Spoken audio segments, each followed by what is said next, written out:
오늘은 우리가 느헤미야 두 번째 시간으로 하나님의 선한 손이라는 제목으로 같이 말씀을 나누도록 하겠습니다. 우리가 어제는 느헤미야가 예루살렘의 소식을 듣고 울고 수일 동안을 금식하며 하나님께 기도했다 그랬습니다. 그렇게 기도하는 것이 느헤미야 1장 1절을 보면 기슬로월이라고 했어요. 기슬로월에 그렇게 기도를 하기 시작했고, 오늘 1절을 보면 니산월이라는 시간이 나옵니다. 우리가 알고 있는 태양력으로 보면 기슬로월은 11월이고 니산월은 3월이에요. 그러니까 적어도 11월부터 해서 한 5개월, 4개월 가까이를 느헤미야가 하나님께 기도한 거예요. 느헤미야가 그렇게 하나님께 기도하는 가운데 하나님께서 이 아닥사스다 왕에게 느헤미야가 이런 말을 할 수 있는 기회를 주세요. 느헤미야가 분명히 하나님의 마음을 품고 예루살렘의 성벽이 다 회폐되고 불타고 무너졌다는 소식을 듣고 나서 즉시로 달려가고 싶은 마음이 굴뚝 같았을 거예요. 그리고 하나님께 기도했는데 하나님께서 그 기도의 응답을 4개월 만에 주세요. 하나님께서 분명히 느헤미야에게 그 마음을 품게 하셨는데 지금이라도 당장 갔으면 좋겠는데 하나님이 이 느헤미야를 보내는 시간과 느헤미야가 그 마음을 품은 시간의 차이가 좀 있어요.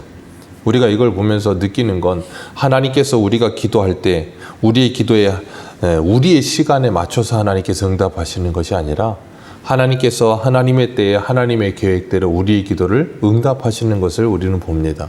그래서 우리가 때로는 기도할 때 그 기도가 곧바로 응답될 때도 있지만 때로는 그 기도가 기다림이 필요할 때도 있다는 걸 우리는 기억해야 합니다.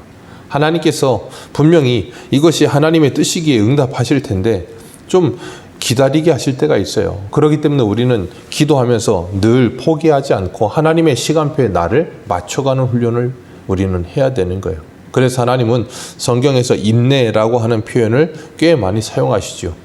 우리로 하여금 그 인내를 통하여서 온전한 하나님의 사람으로 우리를 바꾸어 가신다, 그렇게 말씀하세요. 느헤미야가 술관원으로 왕의 술을 드리는데 수색이 없었다고 말하고 있어요. 전에는 수색이 없었다. 당연히 어제도 말씀드렸지만 그 당시에는 이렇게 왕을 죽이기 위해 독살하는 경우도 있고 모반하는 경우도 많았기 때문에 왕이 이 주변의 사람들을 늘 경계했을 겁니다. 느헤미야가 술관을 받고 있었다 할지라도 왕이 오늘 본문에 보면 느헤미야 얼굴에 이 수색이 가득했다는 걸 금방 알아챘다는 걸 보면 굉장히 왕이 주변 사람들을 늘 주시했다는 걸 우리는 알 수가 있어요. 안 그랬으면 왕이니까 그런 사람들 얼굴 표정까지 늘 생각하고 있었겠습니까? 수색이 없었는데 왕이 그렇게 말을 해요. 오늘 본문 2절에 뭐라 그랬습니까? 오늘 2절 같이 읽습니다. 시작. 왕이 내게 이르시되 내가 병이 없거늘 어찌하여 얼굴에 수심이 있느냐? 이는 필연 내 마음에 근심이 있음이로다 하더라. 그때 내가 크게 두려워하여. 왕이 대번에 알아보는 거예요. 너 얼굴에 왜 근심이 있냐? 너 아프지도 않은데. 왕이 느헤미야의 건강까지 체크를 하나 봐요.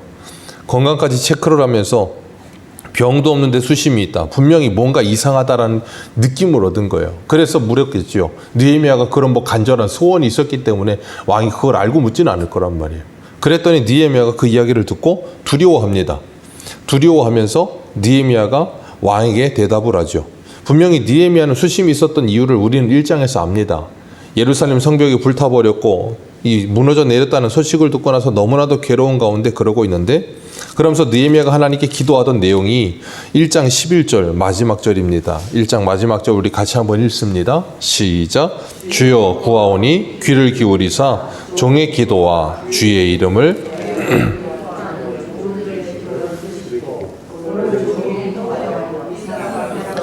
은혜를 입게 하옵소서 하였나니 그때 내가 왕의 술관이 되었느니라. 아멘. 느헤미야가 하나님께 이렇게 기도를 하고 있어요. 오늘 종이 형통하여 이 사람 앞에서 은혜를 입게 하옵소서. 느헤미야가 술 따르기 위해서 분명히 그 앞에 설 텐데 이 아닥사스다 왕 앞에서 은혜를 받게 해 주옵소서라고 하나님께 기도하고 있어요. 그러면서 하나님께서 그 기도에 응답하셔서 그 왕의 마음을 움직이고 계시는 거예요. 느헤미야가 4개월 동안이나 기도하고 있었다 그랬습니다. 그리고 왕 앞에 나갈 때 또 하나님께 뭐예요? 기도하고 있어요. 기도하며 왕 앞에 나갑니다. 그리고 은혜를 입게 해달라고 하나님께 기도해요. 우리가 하나님께 기도할 때 가장 필요한 기도 중에 하나가 바로 이런 기도예요. 은혜를 입는 기도. 아니면 다른 사람을 만나는 만남의 복의 기도. 우리가 인생을 살아가면서 우리의 인생이 우리의 개인의 노력이나 아니면 우리의 개인의 어떤 이 역량으로 해서 우리 인생이 바뀌질 않습니다. 그런 경우는 많지 않아요. 우리 인생이 바뀌는 경우는 하나님께서 우리에게 만남의 복을 주실 때 우리 인생이 변화가 찾아옵니다. 우리가 어떤 기사를 보니까 이 어떤 미국의 어떤 대학의 그 교수시던데 한국 사람인데 그 사람이 그런 글을 썼어요. 사람이 세상에 살아가는 사람들의 부자들을 보면 거의 대부분이 좋은 나라를 타고났기 때문에 부자가 된다. 그렇게 표현을 하더라고요. 부자들은 거의 대부분 좋은 나라에 타고났기 때문이다. 그렇게 이야기를 해요. 아니고 좋지 않은 아프리카나 그런 데서 태어나서 부자가 될 확률은 극히 드물다는 거예요. 그 사람이 무슨 연구를 해서 했는데 그렇게 이야기를 하더라고요. 좋은 나라에 태어나고 좋은 부모 밑에 태어나고 아니면 그런 환경과 상황이 조성이 되기 때문에 그런 좋은 출발이 시작되는 거다. 뭐 그런 표현을 썼더라고요. 그런 것처럼 우리는 좋은 나라를 타고나던가 아니면 좋은 부모를 타고나던가 아니면 좋은 스승을 만나던가 좋은 친구를 만나던가 우리 주변의 모든 사람들, 주변에 있는 사람들을 통하여 우리가 인생에 변할 때 꽤 많거든요. 그렇기 때문에 하나님께서는 우리들에게 그런 사람들을 우리의 인생 속의 만남을 통하여서 그 사람들을 통해 영향을 받게 하시고 그래서 우리의 삶에 변화가 찾아오게 하시고 아니면 좋은 책이나 아니면 좋은 영상이나 그리고 하나님께서 결정적으로 하나님의 말씀을 통하여 우리를 변화시켜 놓으세요. 그렇기 때문에 우리가 하나님께서 우리를 도와주셔서 은혜를 입게 해주셔서 하나님께서 우리들에게 만남의 복을 주셔서 우리의 삶의 변화가 분명히 찾아온다는 거예요. 그렇기 때문에 우리는 뭐 해야 돼요? 느헤미야와 같이 기도해야 돼요. 이 사람을 통해 은혜를 받게 해 주옵소서. 하나님 이렇게 좋은 상황, 이런 좋은 환경에 하나님께서 나에게 주신 이 마음 이루어질 수 있게 해 주옵소서. 몇 개월 기도했다고요? 4개월. 처음 기도한 게 아니에요. 계속 기도한 겁니다. 그리고 2절에 수심이 가득한 모습을 보면서 왕이 물었더니 두려워해요.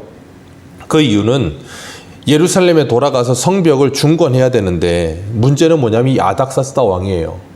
에스라를 보면 이 아닥사스다 왕이 뭘 했냐면 르훔과 심세의 조서를 받고 나서 이 예루살렘 성이 다시 재건되는 일을 멈춘 왕이 아닥사스다 왕입니다. 그러니까 느헤미야는 곤란스럽죠.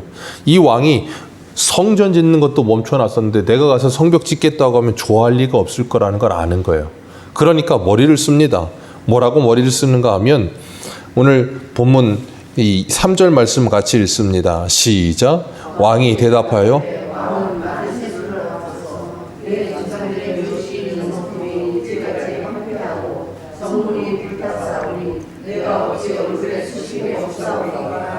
네. 여기 느헤미야는 예루살렘 성이라고 말하지 않습니다. 뭐라고 말하는가 하면 조상들의 묘실이 있는 성읍이라는 표현을 써요. 왜냐하면 이 페르시아는 우리나라처럼 이 조상들의 묘를 굉장히 중요하게 여기는 나라예요. 그러다 보니까 이 느헤미야가 그거를 착안해서 머리를 쓴 겁니다. 분명히 예루살렘 성읍이 불탔다 그러면 왕이 자기가 그 성 못 짓겠다는 것도 기억할 수 있으니까 그렇게 말하지 않고 이 왕이 좋아할 만한 말을 골라서 써요. 그러면서 조상들의 묘실이 불탔다고. 근데 그걸 좀 다시 좀 회복하러 가야 될 것 같다는 뉘앙스로 딱 이야기를 해요. 그랬더니 왕이 하는 말이 네가 뭘 원하느냐 그렇게 물어요. 그랬더니 느헤미야가 곧바로 대답도 안 합니다. 잠시 하나님께 묵도합니다. 하나님께 묵도하며 하나님께 기도해요. 그리고 자기의 뜻을 구하지 않고 하나님께서 요구하시는 게 뭘까, 하나님이 원하시는 게 뭘까를 묵상하고 나서 왕에게 아뢰입니다. 그러면서 내가 돌아가서 우리 조상들의 묘실을 내가 그리고 그 성읍을 다시 건축할 수 있게 해 주옵소서라고 기도를 해요. 느헤미야는 그 짧은 순간 왕이 뭘 원하느냐 하고 물을 때에도 하늘의 하나님께 묵도했다 그랬어요. 굉장히 중요한 이 본문의 말씀이죠. 우리들도 우리의 일상생활 속에서 우리에게 무엇인가 찾아올 때, 어떤 선택의 기로에 찾아올 때, 아니면 어떤 무엇인가 중요한 순간에 그냥 내가 결정하는 것이 아니라 아주 잠깐이라도 하나님께 그 상황을 내어놓고 기도할 수 있는 은혜가 있기를 축복합니다. 기준이 내가 이걸 어떤 걸 선택해야 좋을까가 아니라 어떤 것이 하나님을 기쁘시게 하는 것일까, 그걸 잠시라도 생각할 수 있는 결정의 순간에 그걸 생각할 수 있는 것이 믿음이거든요. 하나님과 그런 동행이 있기를 축복합니다. 느헤미야는 왕에게 돌아가서 조상들의 묘실을 건축할 수 있게 해달라고 하나님께 기도하고 나서 왕에게 그런 대답을 해요. 만약에 여러분들이 이렇게 왕이 네 소원이 무엇이냐? 넌 뭘 원하느냐? 그러면 뭐라고 대답하시겠습니까? 소원이 무엇이냐? 그러면 우리는 우리 일신의 안위를 위해서 돈을 주십시오. 아니면 뭘 주십시오. 그렇게 말하지 않겠습니까? 느헤미야는 분명히 이 바벨론 포로 2세대라 그랬어요. 그리고 왕의 술관원이었습니다. 그 정도면 크게 인생에 있어서 이 굴곡이나 아니면 어려움이 없을 수도 있어요. 잘 먹고 잘 살고 있을 수도 있습니다. 그런 느헤미야에게는 하나님께서 예루살렘에 대한 소원을 부어주셨다 그랬어요. 그렇기 때문에 느헤미야는 하나님께 기도하면서 그 마음이 그곳에만 쏠려 있는 거예요. 그러니까 왕이 뭘 원하느냐 그 말에 대번에 그곳으로 가게 되는 거예요. 예수님께서도 우리들에게 기도를 가르치시면서 마태복음 6장 33절에 이렇게 말씀하셨어요. 그 기도의 결론으로, 기도를 가르치시는 결론으로, 그런즉 너희는 먼저 그의 나라와 그의 일을 구하라. 그리하면 이 모든 것을 너희에게 더하시리라. 그의 나라와 그의 의를 구하는 삶, 그것이 느헤미야의 삶이었던 거예요. 그것이 우리들의 삶이 되기를 주님의 이름으로 축복합니다. 하나님의 나라를 구하는 삶이라는 것은 말 그대로 하나님의 나라를 위해서 우리들이 어떻게 살아야 될까를 고민하는 거예요. 로마서 14장에서 13장에서는 말씀하고 있는 것처럼 먹든지 마시든지 하나님의 나라는 먹는 것과 마시는 것이 아니요 성령 안에서 의와 평강과 희락이라 하는 것처럼 하나님의 나라를 내가 이루기 위해 무엇이 필요할까? 내가 하나님의 나라를 이루기 위해 뭘 할 수 있을까? 느헤미야와 같이 고민하는 삶 우리들에게도 필요합니다. 왜냐하면 우리는 하루하루 살아가면서 이 4절의 말씀처럼 하늘의 하나님께 묵도하는 것보단 그냥 사라지는 대로 생각할 때가 많거든요. 생각하는 대로 사는 게 아니라 그냥 시간이 흘러가면서 사라지는 대로 그냥 생각하고 하루를 보낼 때가 꽤 많아요.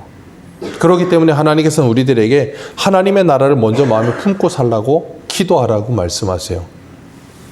하나님께서 느헤미야의 기도를 들으시고 아닥사스다 왕의 마음을 돌려놓으셨습니다. 그리고 느헤미야는 아닥사스다 왕에게 유대까지 가는 길을 열어달라고 부탁을 해요. 그리고 성문과 성벽을 재건할 수 있는 모든 재료들도 다 달라고 합니다. 참 배짱도 좋죠. 다 달라고 합니다. 그랬더니 왕이 그걸 다 들어줍니다. 7절에도 보면 강 서쪽 총독들에게 내리시는 조서를 내게 주사 그들이 나를 용납하여 유다까지 들어가게 통과하게 하소서. 프리패스로 다 갈 수 있게 해주시고 재료도 다 주시고 다 알아서 해주십시오 라고 부탁했더니 8절 말미에 뭐라 그래요? 하나님의 선한 손이 나를 도우심으로 왕이 허락하고 11절에 1장 11절에 뭐라 그랬다고요? 이 사람에게 은혜를 입게 하여 주옵소서. 그리고 그 기도와 함께 하나님께 묵도하고 그 모든 요구를 했더니 하나님께서 그 왕의 마음을 돌이키셔서 어떻게 해요? 그 모든 요구가 다 들어지게 하셨다고요. 하나님의 선한 손이 이렇게 도우시는 놀라운 은혜를 경험하게 되는 거예요. 그것처럼 우리들도 하나님의 손이 그 하나님의 보이지 않는 선한 손이 우리들을 도우시고 계심을 믿으시길 바랍니다. 우리의 삶 속에 하나님께서 우리에게 가장 좋은 것을 늘 허락하여 주십니다. 로마서 8장에 말씀하시죠. 그 아들을 주신 분께서 우리에게 어떤 것이든 주시지 않겠느냐. 하나님께서 우리가 하나님의 나라를 위해 하나님의 의를 위해 살아가면서 구하는 모든 것은 분명히 주시겠다고 약속하셨습니다. 그래서 요한복음 15장에는 너희가 내 안에 내 말이 너희 안에 거하면 무엇이든지 구하라.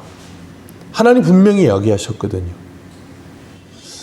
느헤미야의 부탁을 들은 아닥사스 왕은 모든 재료를 다 허락하면서 그에게 이 유다까지 들어갈 수 있는 조서까지 내려줘요.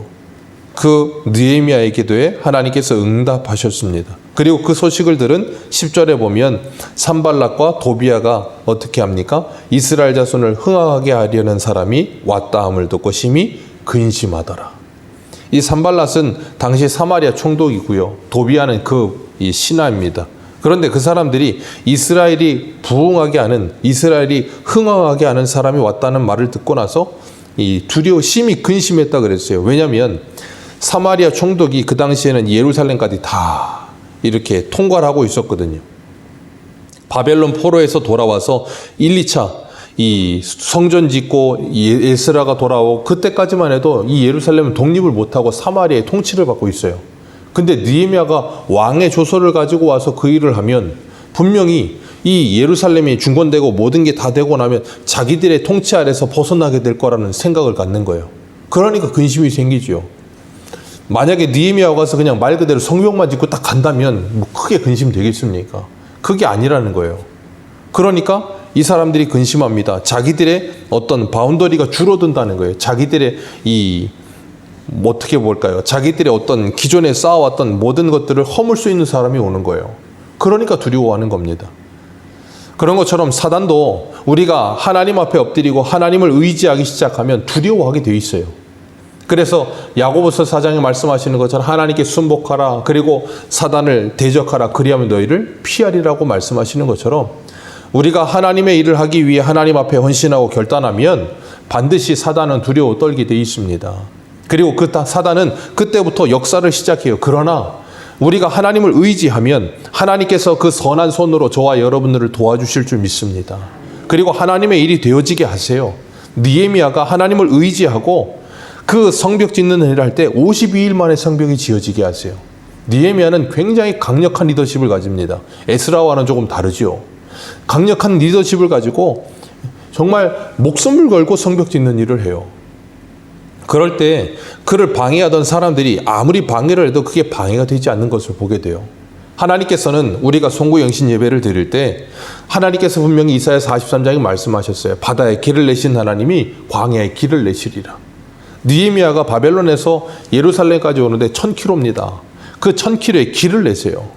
그리고 그가 돌아오는 일에 아무도 그를 건드리지 못하도록 왕이 조서를 주고, 그리고 왕이 군사들과 마병들을 보내어서 함께 가게 해요.